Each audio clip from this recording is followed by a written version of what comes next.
Welcome to this free video lesson by totally.co.uk for IGCSE First Language English.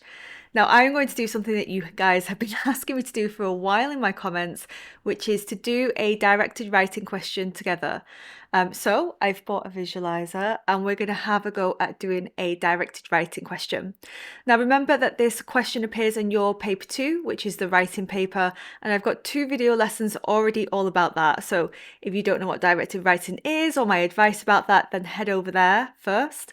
But in this lesson, we are going to do one together. So I'm just going to assume that you know what it is and what my general advice is. So the question that we are going to do is from November. So it is November, October 2023, paper 23. I'll put a link down in the description so that you can do it with me. You'll need the question paper and the insert, and also highlighter and pens as well. And a heads up to say that from September 2024, I will be doing Totally full time and I'll be doing some tutoring. So if you would like to get tutored by me, I'm going to do one-to-one classes and small group classes. You can sign up on the tutoring waitlist on my website. Just go into students, tutoring waitlist, and entering your details on the waitlist right here. So it is for a September 2024 start, and I will email you to confirm dates in August 2024. If you want to do group classes, why not get together a little group of your friends, join the waitlist together, because if you are in the same time zone and you're studying the same texts or doing the same course, then it'll be really easy for me to put you guys together and prioritise you. So do sign up ASAP because I've already had a lot of interest. I will be doing IGCSE First Language English, IGCSE English Literature and IB English A. Look forward to seeing some of you guys there in September 2024. Okay, on with the video. I'm going to put a timer on. So your paper 2 is 2 hours. So 1 hour for section A, directed writing, and 1 hour for section B, composition. So I'm going to allow myself strictly 60 minutes. So we'll read through, talk through, do it all together. I am going to be talking through my thought process as I do this. So if you're doing it with me and I start distracting you, feel free to mute me. But otherwise, let me put on my timer. Okay, we've got 60 minutes beginning now. So step 1, before I even read the text, I'm going to read my question first so I know what I'm looking out for. So this is what the question looks like. I'm a diagonal writer. It's going to be a struggle today to try and write straight on. So the question, imagine that your friend has an ambitious plan for their future and has asked their views. So ambitious plan for the future is the topic. My friend is my audience. It's new pen. Audience topic, okay. Write a letter to your friend offering advice. The form is a letter and the purpose is to give advice. Who am I? It's not said, so let's just go with I am generic me. In your letter, you should evaluate the ideas, attitudes and opinions about ambition given in both texts. Based on what you have read, discuss the factors your friends need to consider if they should follow their ambition. Okay, so therefore I'm going to guess that there are perhaps some reasons why they shouldn't follow their ambition or something that they need to think about if they're going to follow their ambition. So firstly, what is the ambition? What problems might that cause? And how could they overcome it? Now, I haven't read the text yet, but I'm going to assume that it's not going to tell me what my friend's ambition is. So I'm probably going to have to make that up. So let me think about that later, what their ambition might be. Maybe to open a cattery or to become a world boxing champion. So just my initial ideas. Okay, so I'm going to read the text now. I'm going to have a look. What are the pros and cons of ambition? If there are cons, how would I overcome those cons? Okay, right, got it. Now, let's read the text. So my tactic as I read is just, I'm going to highlight the explicit points. So literally, what arguments is it making about ambition? That's what I'm going to think about. And I'm going to start to think, okay, if there are problems, how could I overcome those problems? Yes, okay, right. So text A, what does ambition mean to you? You've probably heard of the word ambition often through your life, perhaps from relatives telling you to aim high or work harder to get there, or maybe from a coach or well-meaning friend who thinks you should just go for it. Okay, so I bet an implicit idea here is ambition that is external is maybe less healthy, that you should focus on yourself and that what other people expect of you. However ridiculous or unlikely it is, okay, so maybe also something about being realistic. Ambition is only healthy as long as your goal is actually achievable. Like, if you're not going to become the president, perhaps, so don't aim for something that isn't actually realistic. You probably do have some dreams and ambitions of your own. Large or small, they are important to you because you're taught that you need them to guide you in your journey to success. Okay, so again, this idea you're taught, it's this idea, it's something that we're almost like indoctrinated into. Indoctrinated could be toxic. This message has surrounded you for as long as you can remember, so you probably have an idea of what being ambitious means. However, ask around and you'll discover that not everyone has the same definition. Okay, so this idea of how do we define it? How do we define ambition? Is it money? Is it fame? Is it happiness? It's quite subjective. Okay. Old-fashioned dictionaries might define ambition as a desire for some type of achievement or distinction and willingness to strive for its attainment. Strive, the idea that ambition is always something you should work hard for. Modern explanations might try to explain it as taking on a goal of some kind, a goal that's usually far too hard to accomplish. So the ambitious person only ends up halfway there. Okay, so I think if you have an ambition, like we said before, it should be realistic. I've already wrote that. But that's a key idea that I think keeps coming up here. Ambitions shape your life, affecting your decisions and sense of who we are. Okay, so maybe this idea of we are more than ambitions. Don't let it define us.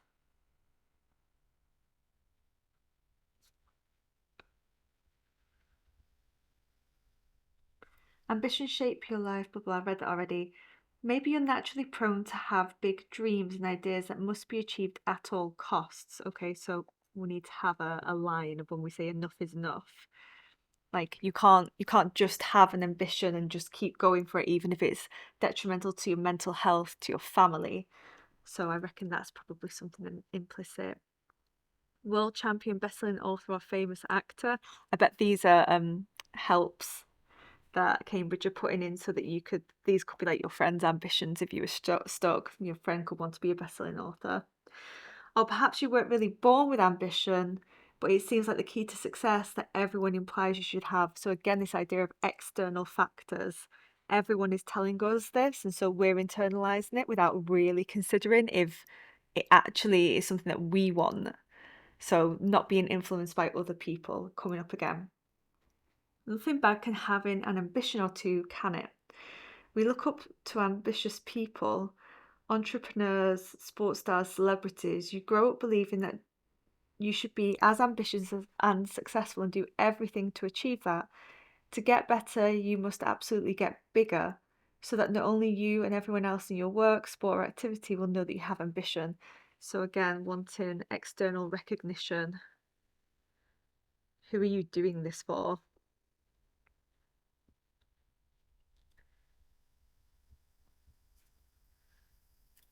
And maybe like you grow up believing to be bigger, maybe ambitions can be smaller and achievable.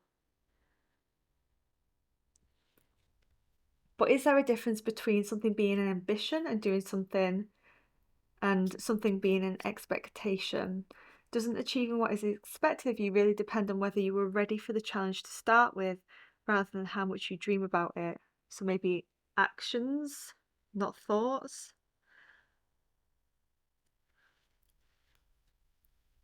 We've all been raised by the media to believe that we can do everything we put our minds to, become scientists, artists, and pop stars. Again, I bet these are more little helpful hints that our friend could be dreaming of. than that the world is ours. Well, how many people can we really say succeeded? Not that many. Redirecting ambition towards what is genuinely important to you, and you'll be way more satisfied with your everyday life. I bet that will be key to the friend. So this is a good bit of advice. I bet people often copy this from the text. But I bet that might be something that we could say to the friend, like, what makes you satisfied? What makes you happy?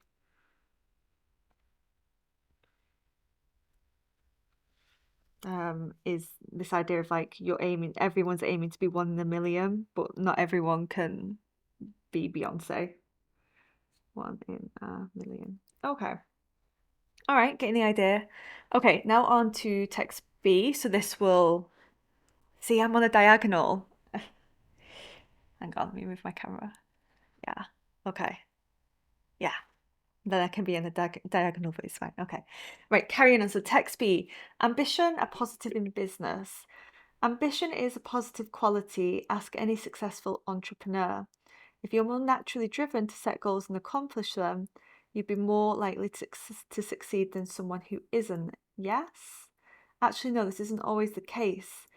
In fact, in some cases, extreme ambition may cause more harm than good. This is interesting. So both of these texts are actually arguing that ambition isn't always very helpful. Haven't seen a past paper quite like this. Usually they're counter-arguing each other. So like my initial thought when I was looking at this paper was, okay, well, probably we're going to be saying to the friend, ambition is good for you, it can help drive you, but just be careful of these things. Actually, both of these texts seem to be pushing us to write something like as a cautionary tale to our friend. So I think we're probably going to be arguing against unchecked ambition and really questioning what matters to you and where have you got this dream from and will it really make you happy. I think that's probably going to be the direction that Cambridge are wanting us to take here. So this idea that then ambition isn't always enough.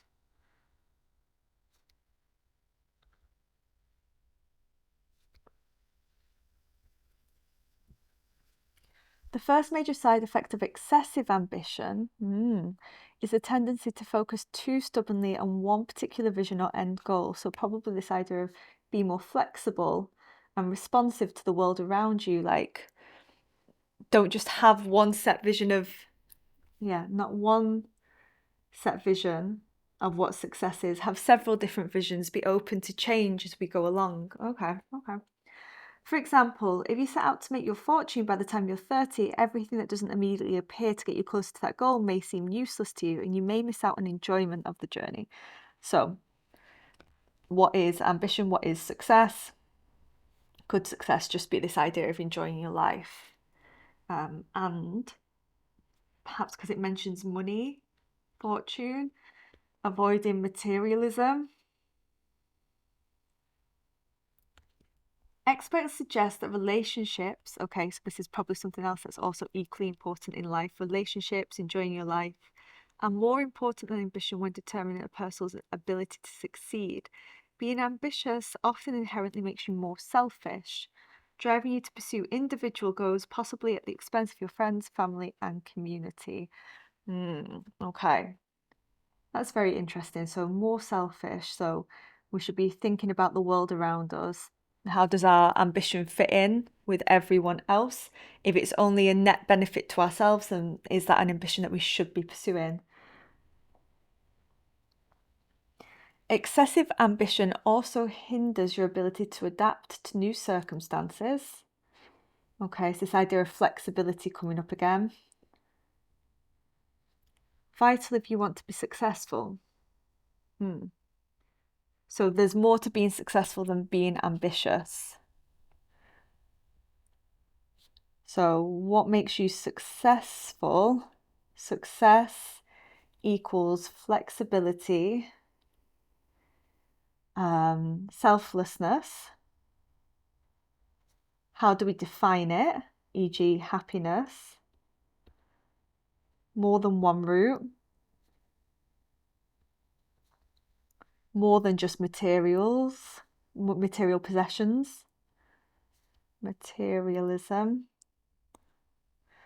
Okay. Right, yeah. If a competitor emerges to threaten your business, you may need to change your direction and readjust your goals. If you have too much ambition, you'll find this hard.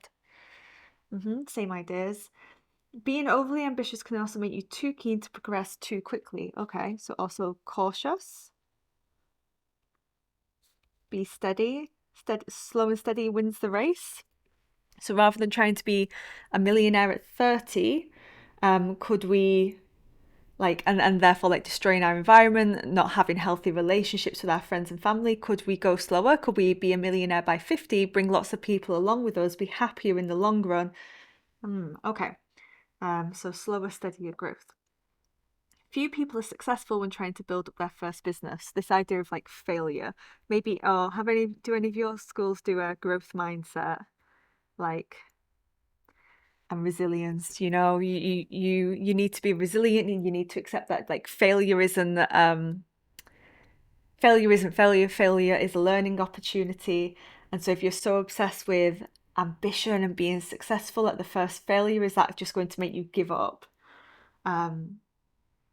This is natural and partly due to lack of experience. Unfortunately, for the most ambitious entrepreneurs, failure is seen as devastating. Yeah, so I reckon growth mindset will be an implicit point, something they have never thought about and impossible to recover from.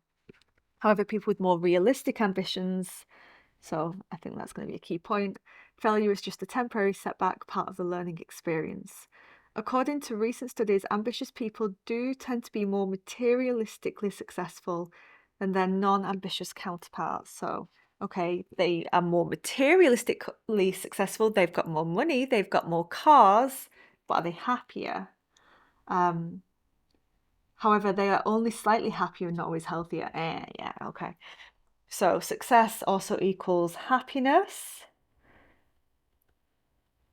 and health. Okay, so from reading both of those texts, I think that the evaluation points are going to be about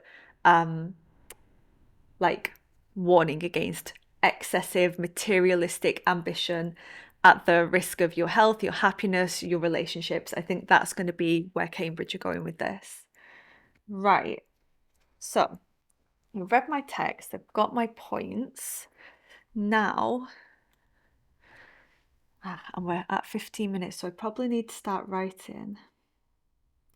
So I'm going to write a letter to my friend. I need to decide what their ambition is going to be. I'm just going to take an idea from the text because I think it's easier. I'm going to go millionaire by 30, next Elon Musk.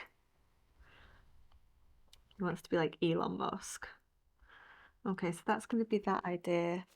How am I going to structure it? So the texts are actually saying relatively similar points, which I wasn't expecting it to do. I haven't pre-read or anything like that, so I'm trying to respond to it how I naturally would if I was in a real exam setting.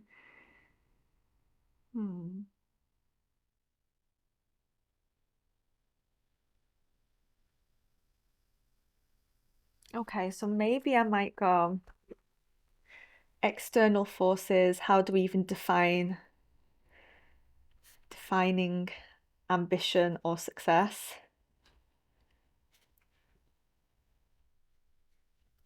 So that might be my first area of focus.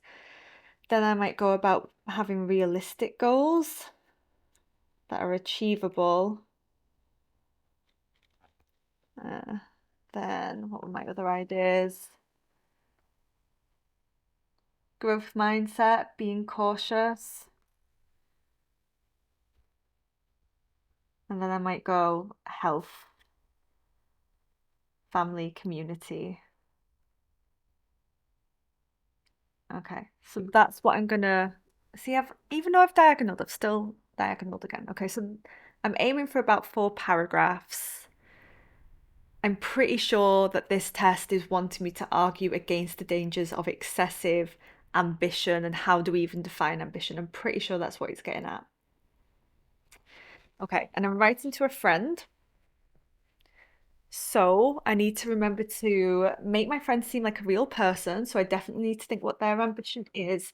Maybe some jokes between us, semi-formal tone, but grammatically accurate. Okay. Right, I'm going to put on music because it helps me to write. I need to think of a name of my friend. It'd be weird if I started it just dear friend.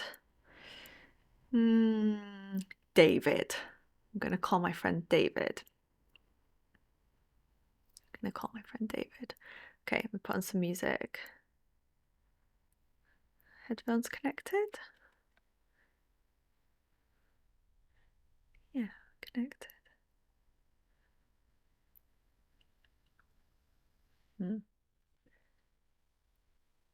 My computer's Bluetooth is on.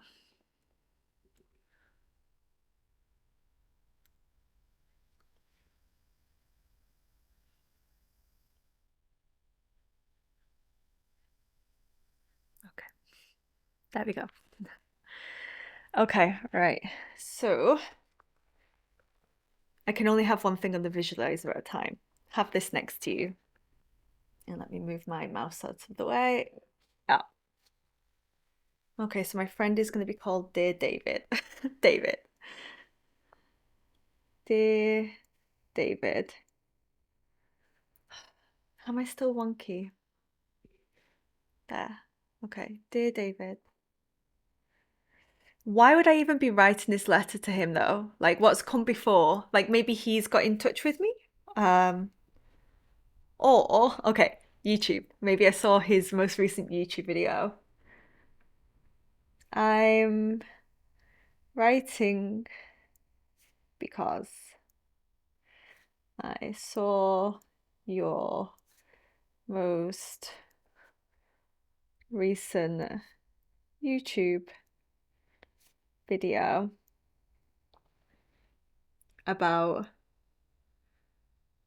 your goals for the future, your goals for becoming a millionaire before 30. Now let's make it seem like more realistic. Congrats on getting 100,000 subscribers, by the way.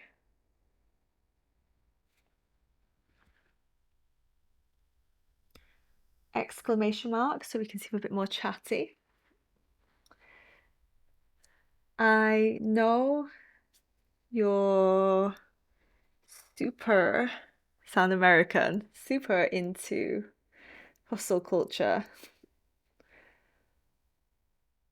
I'm really ambitious.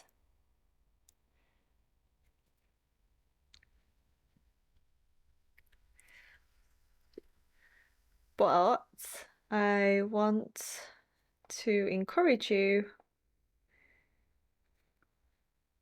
to stop to smell the flowers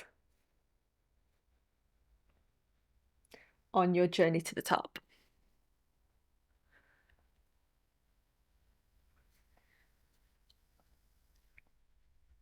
Yeah.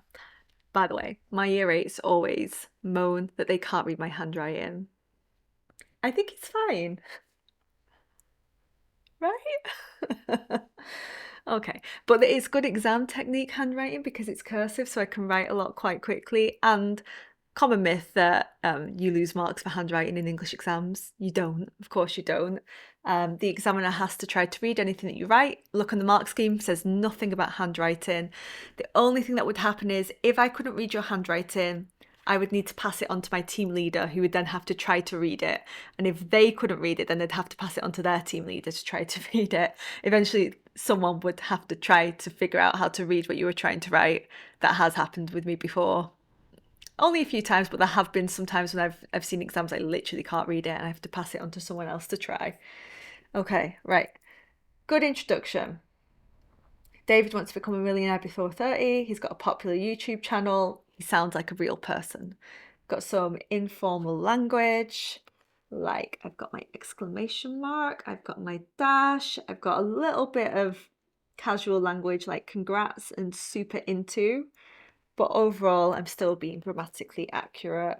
Okay, So I said my first paragraph was going to be about external forces, defining ambition and success. And I'm going to try and pick out some of these explicit ideas too from this text. All right. Firstly, I know you strive to be successful.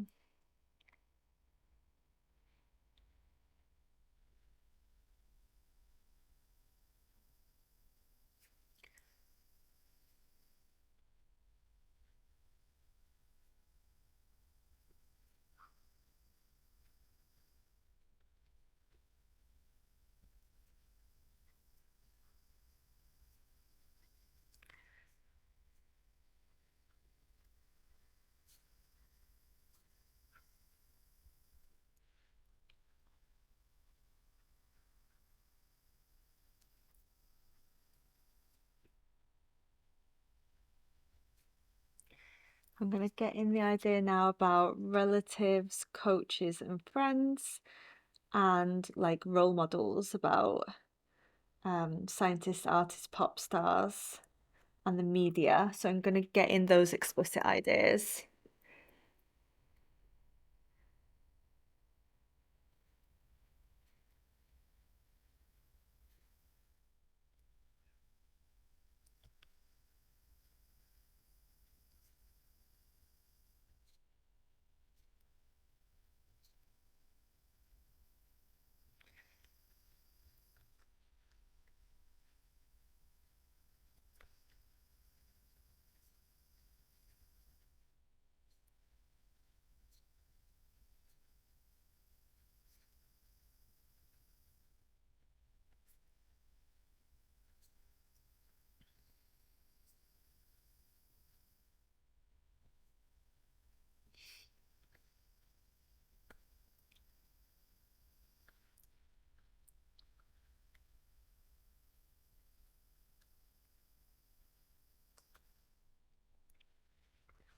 In the text, it says well-meaning, so I'm going to get the idea in by saying they probably meant well. How have I ended up diagonal again?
I ended up wonky.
Okay.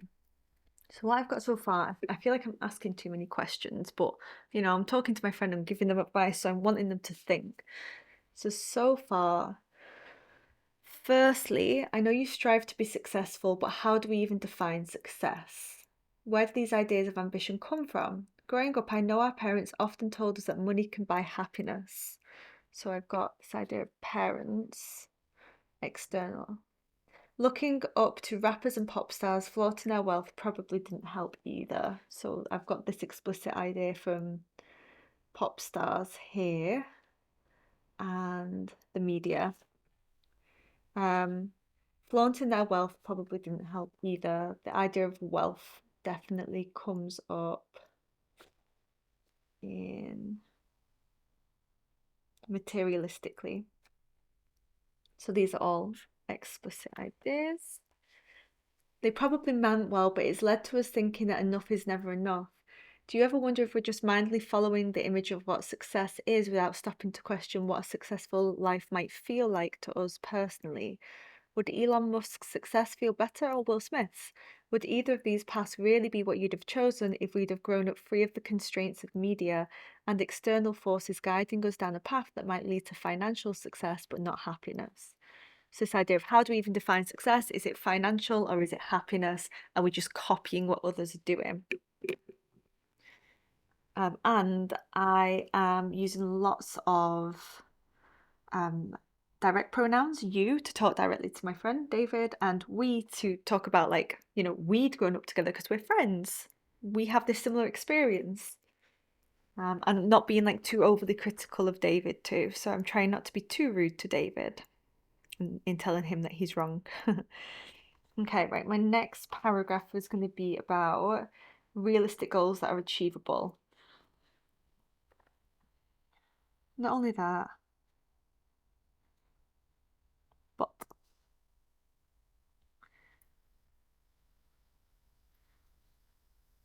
you should consider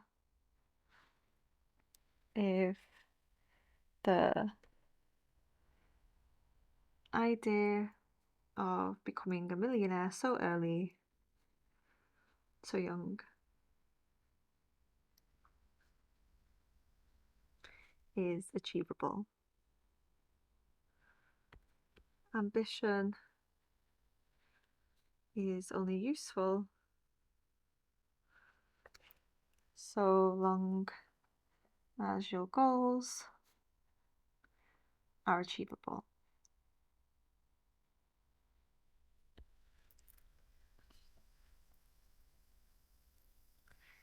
The alternative is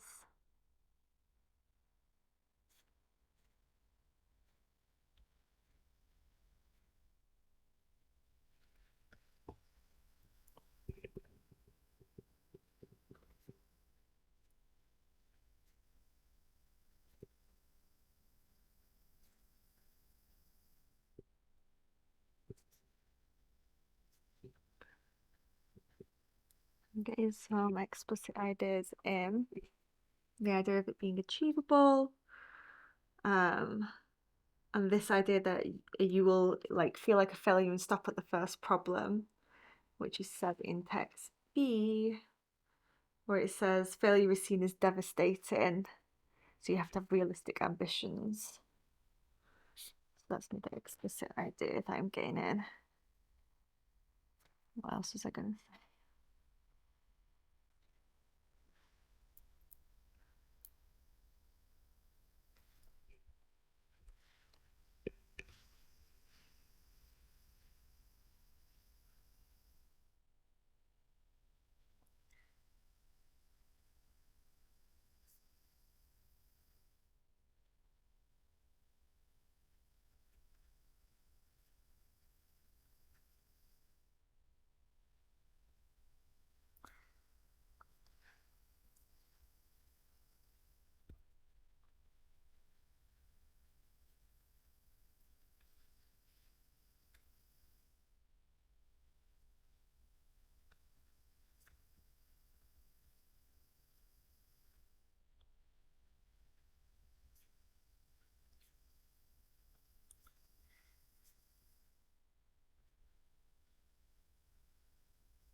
And you're really seeing my exam writing handwriting come out. I swore I was going to write neat, and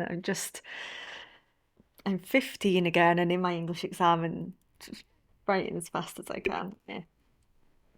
Okay, so this idea of flexibility coming up, being adaptable and flexible to the changing world, and do you need to achieve it like right now, or can you take a little bit longer? Those are all explicit ideas that are mentioned here. Enjoyment of the journey, so that you don't miss out. So those are explicit ideas from text B. Growth mindset, I've kind of already covered that.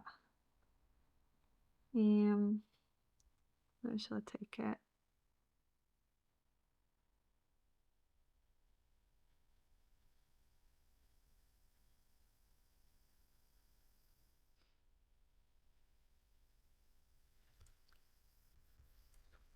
Maybe I'll go like community next, and like I think I'm gonna split these up and go like health and happiness and community separate. So let me do community now. I'm gonna run out of paper. Am I that kid? I'm that kid. Sorry. Okay, so community. So, oh, this is my bad pen. Let me get my good pen. Some would even argue that too much ambition is selfish. Basically, I'm gonna go for the idea of selflessness and community.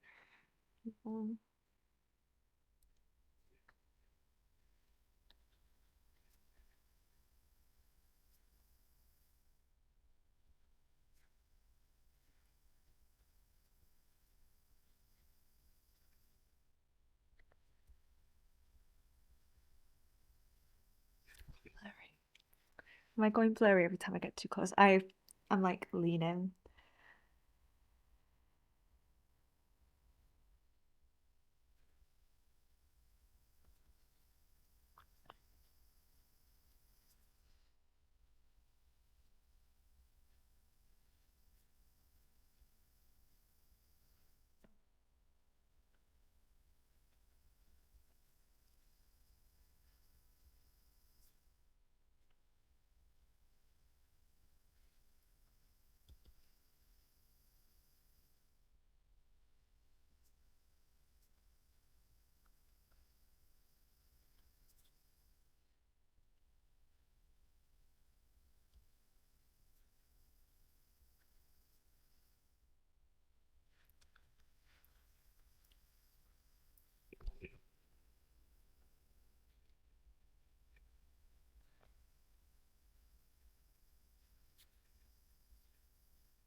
I feel like my writing style, I'm asking too many questions. I don't like that. Hmm. Okay. Right, that paragraph done. Now, my last paragraph is going to be about health and happiness, family.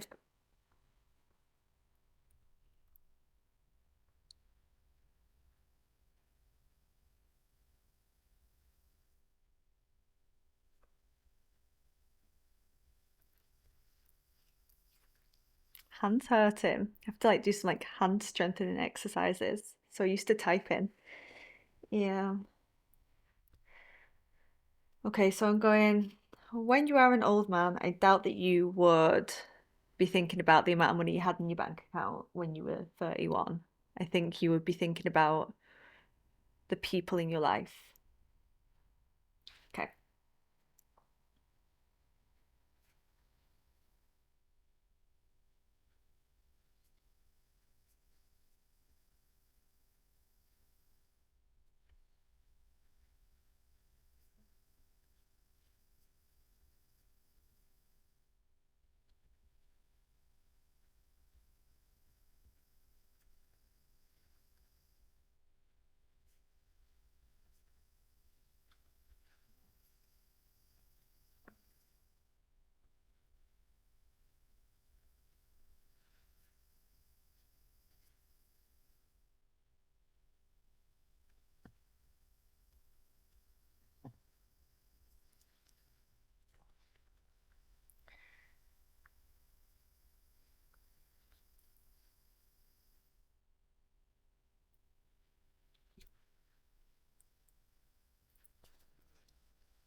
And make it sound like I really knew him, grew up with him as a kid. And don't lose sight of who you are. What do I call him? David. Dave. I remember playing in the forest with our sisters or something, some sort of like childhood memory, emotive.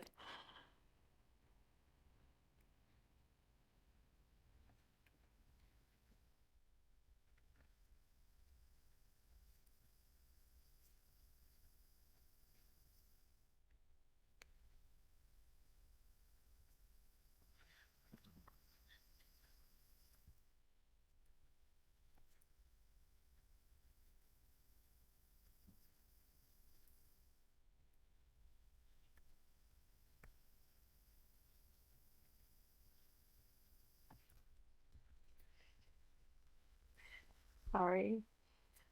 Yeah, I'm that kid. Yeah. Why did I go up with a teenager who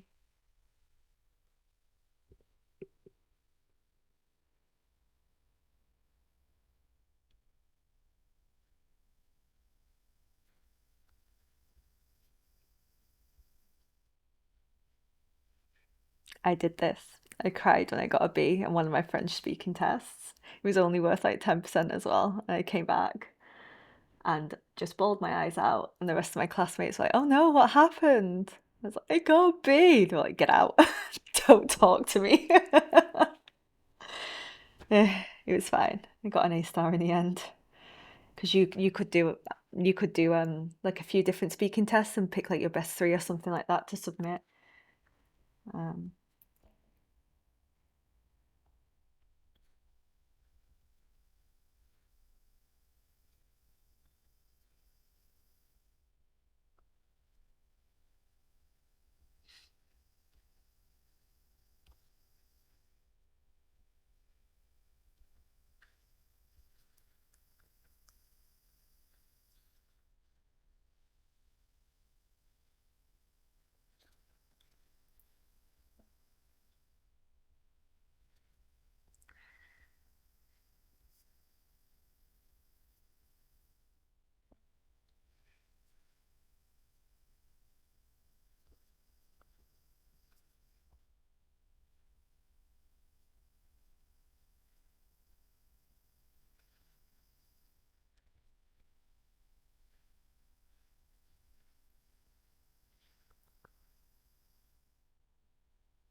think I'm done.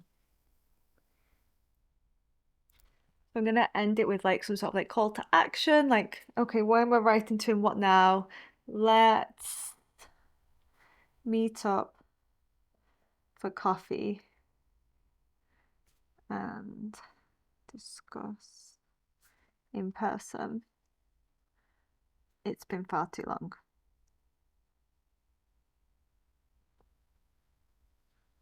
Love, Sarah. I'll be myself. Kiss. X means kiss. Okay. So step one is I've finished writing. I am going to go back through and just proofread my work.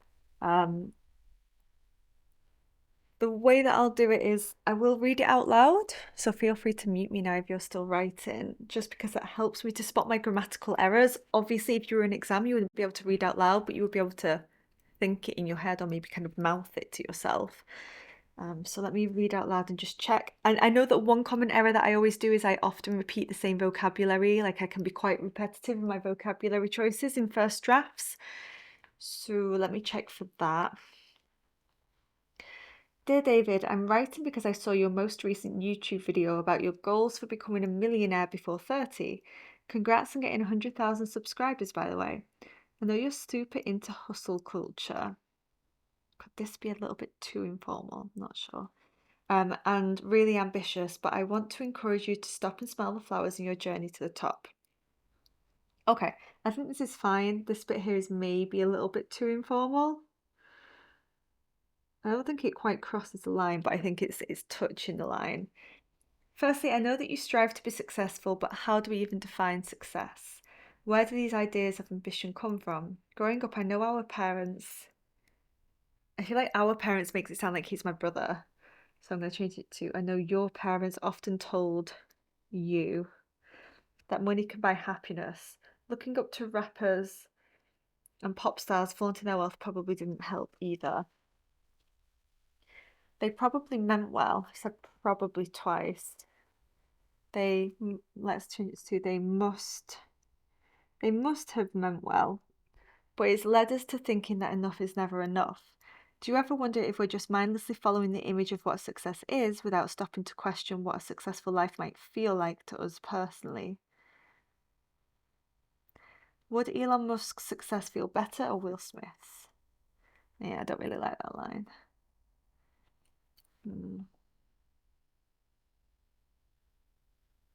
But I think it gets across the idea of celebrity, so I think I'll get reading marks for it, but I don't really like it. Would either of those paths really be what you'd have chosen if we'd grown up free of the constraints of the media and external forces guiding us down a path? I've said path a few times that might lead to financial success but not happiness. I feel like I've said path a few times.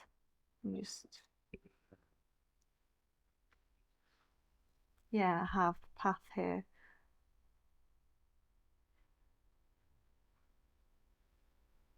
Let's just change that to road.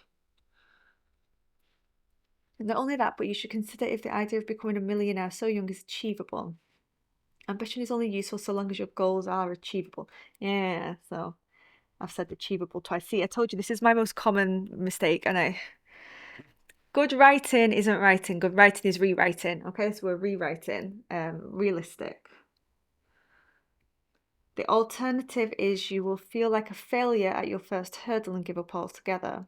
Having smaller goals and being more flexible can be a better mindset, and it can stop you from getting discouraged and make you a more I feel like I said and. So let's do thus and be fancy. Thus making you more adaptable to a changing world. Besides which, do you really need to be a millionaire now at 30, or would being a millionaire at 50 give you more time to enjoy the journey? I've asked the question, so I need a question mark. I've got my question mark. I don't think I need these commas either. Some would even argue that too much ambition can lead to selfishness, focusing too much on our individual goals at the expense of the wider community. Consider oil tycoons. They are wealthy, but at what cost? Is one person's ambition so important that wider communities, I've said community a couple of times, that wider society and our environment should be sacrificed? I think it could be better to channel your drive and talents to less personal goals. After all, a better world is a benefit to you in the long run too. I don't think long run has a hyphen.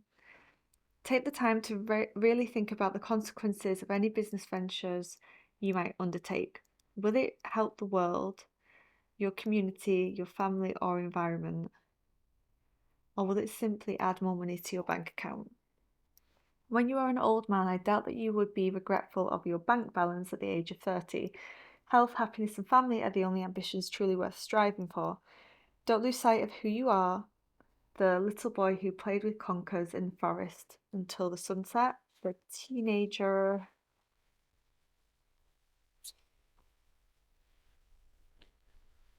who cried when he got a B in his French speaking test, the man who wants to provide a better life for his sons. Sometimes you don't have to be bigger or better, you just have to be there. Nothing is worth sacrificing your youth, especially, youth is maybe not the right word there, your time on this planet, especially not numbers in a banking app. Let's meet up for coffee and discuss in person. It's been far too long. Yeah. Okay. I see the exam hair frazzled. Okay, all right. So if you're still writing, you have got 7 minutes. So pause the video and give yourself 7 more minutes. But I think I'm ready to mark. So let's mark. So yes, get your highlighters out. And if you're not finished, finish. But now let's have a look at the mark scheme. Okay, let me get it up. So explicit ideas. Text A, a common term means different things. Some ambitions are ridiculous or unlikely. Ambition is sometimes socially conditioned. Ambitions dictate what you do and affect your sense of self. Everyone thinks ambition is necessary for success. Expectation is different to ambition. Ambition needs to be realistic. Media tells us we can succeed. Comparatively few people reach their ambitions. Text B, ambition is considered to be generally positive. Too much ambition can be counterproductive. Narrow focus is not good, you can miss out. Makes you selfish and affects relationships, can make you inflexible, want to do too much too quickly. Failure can be seen as a learning experience. Ambition means material success, but not necessarily much happiness or a better health. Okay? And then our implicit ideas. So these are our evaluation points that we could have got. Excessive ambition may adversely affect mental health. Is it worth it? I think I've got that here. Ambition is important for your mental health. Ambition should include family or friends, or it is not worth it.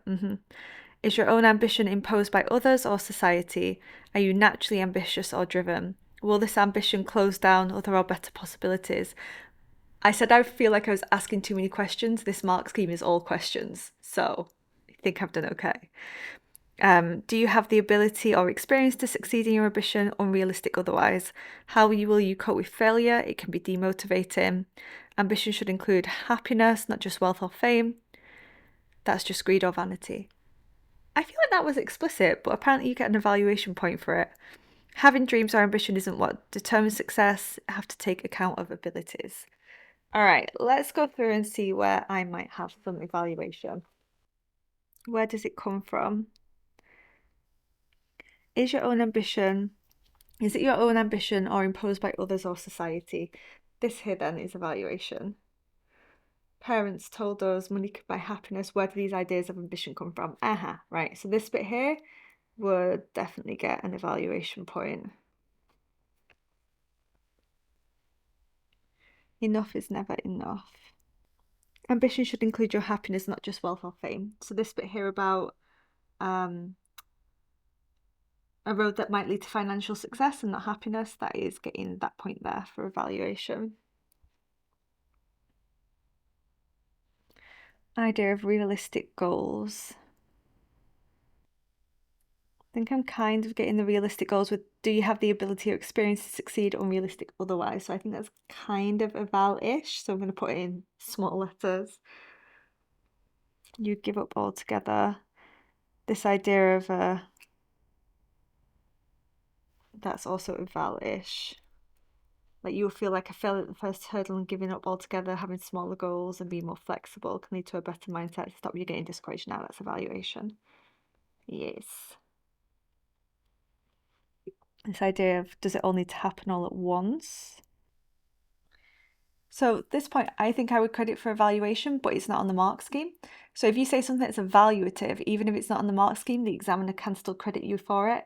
I'm pretty sure that I would credit, like, think about the consequences of any business ventures you'll undertake. Will it help the world, your community, your family, or will it simply add money to your bank account? I feel like I would have credited that for eval. Ambition should include friends or family, or it's not worth it.